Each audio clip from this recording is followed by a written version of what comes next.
Hello again. Essay here. I wasn't planning on making a video about this story, but the more I read about it, it's just gotten wilder and crazier by the moment. Now, all you smart people out there are familiar with the word diva. It's old Latin. It basically refers to a goddess, and it's basically from Roman mythology. But when it comes to the entertainment industry, ooh wee, we got a lot of people who definitely think they're divine, and not in a good way. Indeed, when I was growing up, I remember reading stories about Lucille Ball and how she was, whoo-wee, talking about the Queen of Hearts. Yeah, off with their heads. And I remember stories about people like Suzanne Summers, who was also a real diva. And of course, some of you Gen Xers and some of you millennials probably remember Shannon Doherty, and how she pretty much almost diva her way right out of Hollywood. But this video isn't so much about all those, to put it nicely, entertainers who were full of themselves. Nope. This video is about one particular entertainer, Blake Lively. Now, of course, some of you probably already know what's going on with her, and you say, "Oh my God, that Hollywood mayhem," and I'm thinking, But anyway, I heard little snippets of it, but I didn't really know how really bad it was until Natalie Morris over there at Redacted clued me in. I'm going to show you a snippet of a video that she did on the subject, and woo-wee. I mean, the whole story is just crazy town. Okay, are you ready? Here we go. We spent the whole show talking about war. Number 2, this is a great example of weaponized feminism. Number 3, the New York Times is going to be eating their words and probably paying out a big settlement. And I love to watch that because they have sold so many people down the river by lying about war for a long time. So I want to see them punished. That's my axe to grind. And also, Justin Baldoni was doing all the things that allies of feminism are supposed to do, and it's been used against him. So I think this is proof that you cannot win with modern feminism. It was always a trap. Now, you know that you're over the target when the media is telling you that believing Justin Baldoni is right wing. Here's what the Hollywood Reporter says, that the support for Justin Baldoni is male feminist, or he's a male feminist, is right wing. So that's what the media says about anything they don't want you to believe. Or they call him a Nazi.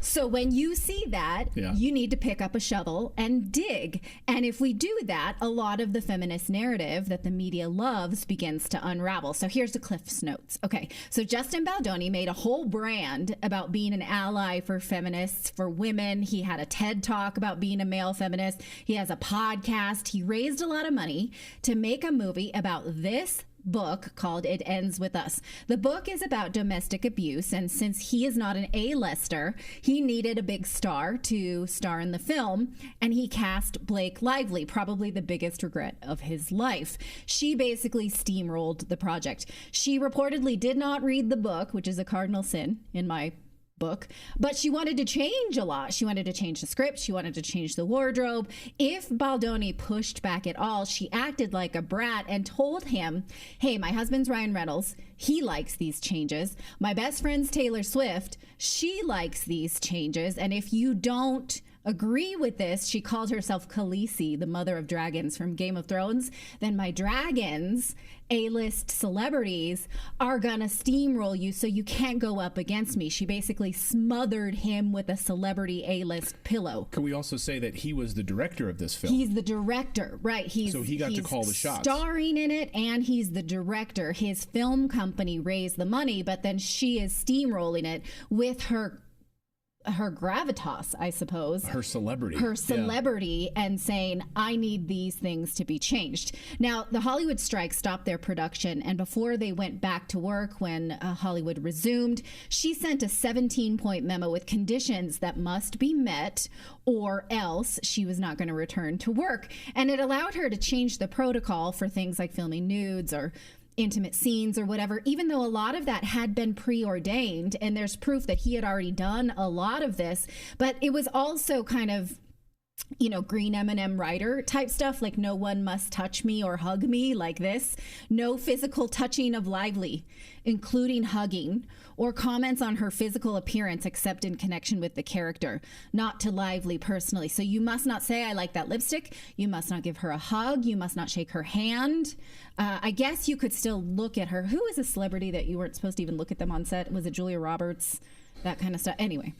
So she claims that he fat shamed her after she just had a baby by offering her a personal trainer, but then it turned out he had proof that he was just referring her to a wellness coach that also offers weight loss because she had had a cold.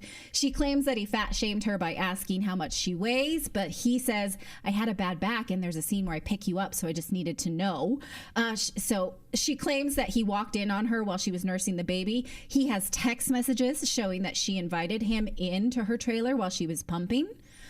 She claims that he both made her feel old and fat, but also that she's so irresistible that he kept coming on to her. So you can't really have it both ways. But her behavior towards him seems like it was entrapment. Take a look at this text that he published where she's saying, you know, if you knew me better, you'd know that I'm flirty and yummy and the ball busting play. It's my love language, spicy and playful, bold, but never with teeth. So that is a sexual message she's sending to him. He doesn't respond for a long time. And then when he does, gentlemen, take note, he says, oh, sorry, I didn't see this. I was crying my eyes out because my family and wife left for another 5 weeks. And so that's the way to respond. When you get an inappropriate text from a coworker who's coming on to you, you come back with my wife and kids. Gentlemen, took note. Also, I don't know if his wife knew about these texts at the time, but that's really inappropriate for her to be texting him that way. So, okay. He gives in to every single one of her demands, but she still hates him. It continues to erode. She continues to grow more hostile towards him, probably because he refuses to worship her, to the point that when the film wrapped, she and Ryan Reynolds both made demands that they would not go to the premiere unless they did not have to stand with Justin Baldoni. They would do no media together. And they demanded that he and his family watch the premiere from the basement. He could not even be in the theater with them, and he shared these photos of that. But the public noticed that, hey, they're never together, and he's doing interviews about domestic abuse and taking it seriously. She is being a brat and making jokes about domestic abuse, and they concluded she's a brat. So she thinks to herself, like, should I re-examine my behavior? No, she didn't do that. She concluded that all this bad press with people noticing that she's a brat must be that he is trying to tank her career. So she files a complaint, not a lawsuit, but a complaint with the state of California, which should have been confidential, and leaked it to the New York Times. She leaked it to the New York Times. Well, we don't know that for sure, but it looks very much like this was a smear campaign for her against him. The New York Times not only removed the paywall, but they published supporting documents that they altered. For instance, they removed emojis that would change the context of the text. And in fact, they removed a lot of exculpatory evidence that they clearly had. They said, hey, you have till 10 a.m. tomorrow to respond, but they published, or till noon rather, but they published it at 10. They didn't really offer him time. And in fact, this TikToker noticed that the metadata of their images showed that they had had this information for 2 months before the complaint was filed. So they clearly were working with someone on her team to craft this. The New York Times was working with someone on her team. Yes.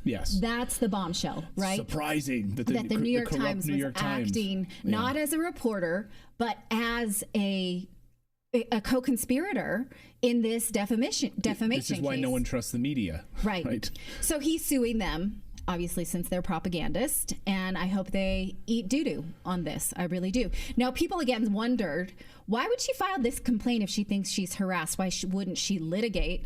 So she kind of had to. So she sued. He sued her back. That's where there's a lot of other people named in this. That's where we get in the weeds, and we're going to leave it there. I'll spare you that. The thing is, he has copious amounts of exculpatory evidence, including raw footage. Now, why would you sue the director who has raw footage of these scenes? It's the dumbest thing for her to have done it. He also published all of this on his website called thelawsuitinfo.com. And her team, in fact, has tried to get a judge to take this down, but she lost that request. Now, last week, she amended her complaint, saying she really doesn't want his lawyer to go on TV any longer because he's saying things about her that's hurting her feelings and hurting her. Even, take a look at her complaint, even true things. She's saying he should not be saying these things, whether true or false, because they're harming me and my credibility on her behalf. She also thinks, this is crazy, that she does not have to be deposed by this lawyer that she doesn't like. Okay, you saw that. And now you probably wish you hadn't seen it. And I'm thinking, whew, I mean, I don't know what to say about that. I mean, like I said, I heard some scuttlebutt, but I didn't know anything about it. All I knew that had to do with this movie that the two of them were, she and that guy, Justin, worked on together. What was it called? Yeah, It Ends With Us. Yeah, some damn book. And I have to admit, I had to look up the book. And I'm thinking, interesting story about some woman who basically falls into the same bad habits that her mother did when it comes to hooking up with bad men. I'm thinking, yeah, okay. But the fact that they had so many issues, to put it nicely, making that film, I'm thinking like, holy guacamole. And now some of you are saying, oh, well, that's just Lively basically pulling rank on this guy. And I'm thinking, yeah, because think about it. How many people actually heard about this, what's this guy named? Justin Baldoni? I think I'm pronouncing it wrong. Yeah, supposedly he was only on one program, Jane the Virgin. And no, not the original South American one, the remake one. And I'm thinking, oh, that's his claim to fame? And I so wonder, Blake Lively pulled rank on him, basically telling him, I'm the star, therefore you do as I say. I tell you to jump and you say how high, and may I have another. But man, Lively, she must have went totally off the rails. And of course, as you saw in Natalie's video, she obviously did. And now she's all screwed up in the damn California court system. And I'm thinking, really? I mean, I don't know what happened to her. And before you even ask, yeah, I've seen some of her Lively's films, and you know what? The woman's not a bad actress. No, she's not. Yeah, because I actually saw quite a few of her films. In fact, I think my favorite film of hers is that Age of Adeline film that she made with Harrison Ford. Because even though that wasn't really a sci-fi story, it was actually more like a fantasy story, where some woman, through some quirky circumstance, ends up basically slowing down the aging process for herself. And she's basically going through life, meeting people, watching them grow old and die, and then just moving on to the next location. I mean, it reminded me almost like the movie series Highlander, or I should say TV series Highlander. But yeah, it was a real melancholy tone about that film that I actually liked. And then there was another film that she made I also liked. It was a Woody Allen film, but of course I'm a Woody Allen fan. Oh, you didn't know that, huh? Yeah. Called Cafe Society. Yeah, she actually did a pretty good job in that film too. I actually liked that film. But yeah, I've seen more than a few of her films. Like that rhythm section. Yeah, I think that was the last one I saw her in. Yeah, and that was actually a pretty decent little thriller too. But whatever. But as far as I know, she didn't behave the way she did with this film on all those other films. Otherwise, it would have gotten out all over Hollywood. Because let's not pretend, history is full. Hollywood is full of examples of difficult women. I mean, I remember reading stories about Betty Davis back in the 20th century, and how she was, whew, yeah, talk about full of yourself and then some. But as far as I know, Betty Davis was never dragged into court for being a no, nope, never was. Then again, that was a different time period in Hollywood history. Yeah. So I can't understand what's going on with Lively. I mean, seriously, I don't get it. I don't understand. And of course, as you saw in Natalie's video, old Ryan Reynolds got dragged into this mess. And of course, some of you say, "Oh, but we like Ryan Reynolds." And I'm thinking, yeah, the guy does a good job on damn Deadpool movies. But what can you say? It reminds me of something that Clarence Page once said. You can know someone for like 20 years and not really know them. And I guess in the case of old Blake over here, you could probably watch her films for years and not really know what kind of person she really is. I mean, what's the cliche? The mask drops. So it makes me wonder exactly what was it about that film production that basically made her go totally lunatic mode. I mean, there's something going on between her and that fella, Justin. Now, of course, Natalie, as you said, it looked like they had a weird seesaw kind of relationship. First they liked each other, then they hated each other, and back and forth. And of course, if you recall, Natalie said that Blake, for about 5 seconds, was trying to come on that Justin guy. And of course, as you saw, both of them are married. And of course, in Justin, he's had a house full of kids too, so. And of course, what's the cliche? A woman scorned? I mean, that could have been, that could be what we're seeing here. And of course, Natalie brought up the so-called male feminist trope. I think that's just rubbish anyway. I mean, not so much as a catalyst for this craziness, but I think it's just male feminism is just not really a thing. Because old Timmy Pool, he mentioned male feminists. And wait for it, you ready? He refers to guys as sneaky fuckers. And you say, what? Yeah. Apparently, it's from a sociology term. I think it refers to, I think goes back to primates, where a regular male can't get it with the ladies. Therefore, the male will be fawning and what's the word for it? Try to be accommodating to a female, hoping to get into her panties. I.e., a male feminist. Get it? So yeah, when you hear some fella talk about, and indeed it's not just old Timmy Pool, even Jennifer Nicole, he mentioned such people, and he called those people creeps. Because he said these clowns who claim to be male feminists tend to hang around the ugly ladies, hoping to, be their backdoor man in every sense of the word.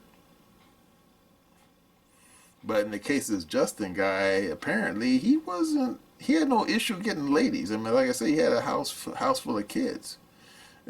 So I'm thinking, yeah, the male feminist thing probably wasn't the catalyst that caused this huge Krakatoa eruption between these two characters. And the only thing I think of is that we could be looking at a simple case of a lady scorned.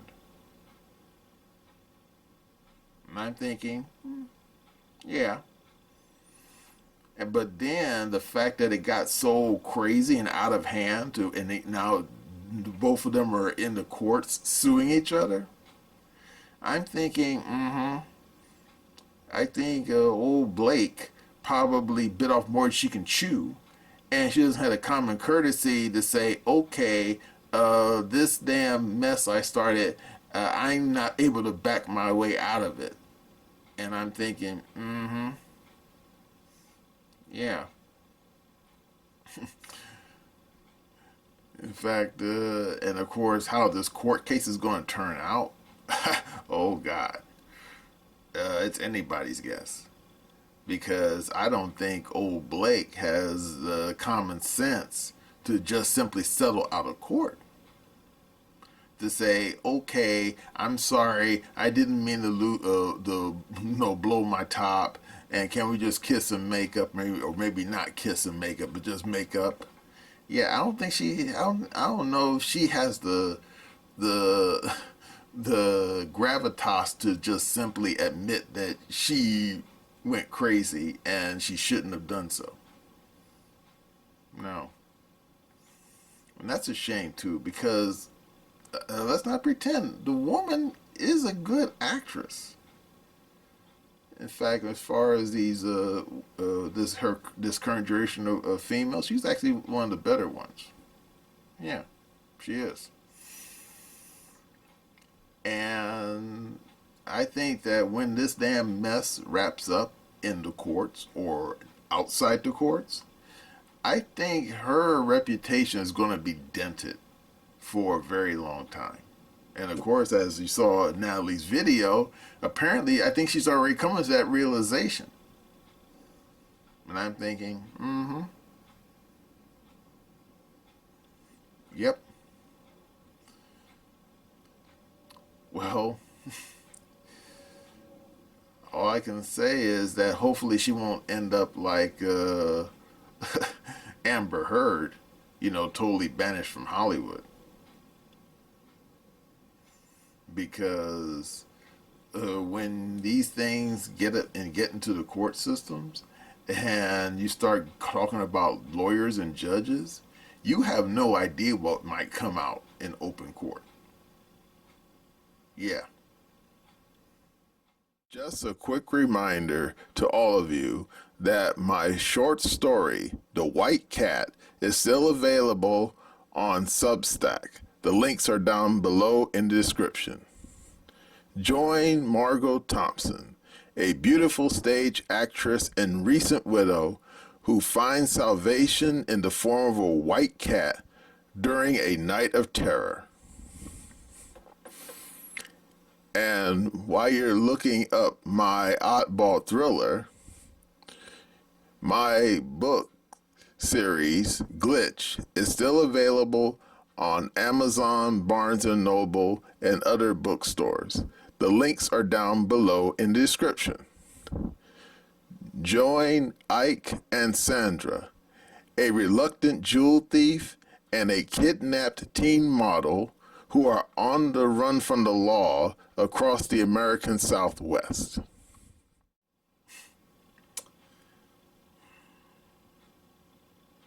Well, that's all I gotta say about this Blake Lively mess. And that's my opinion.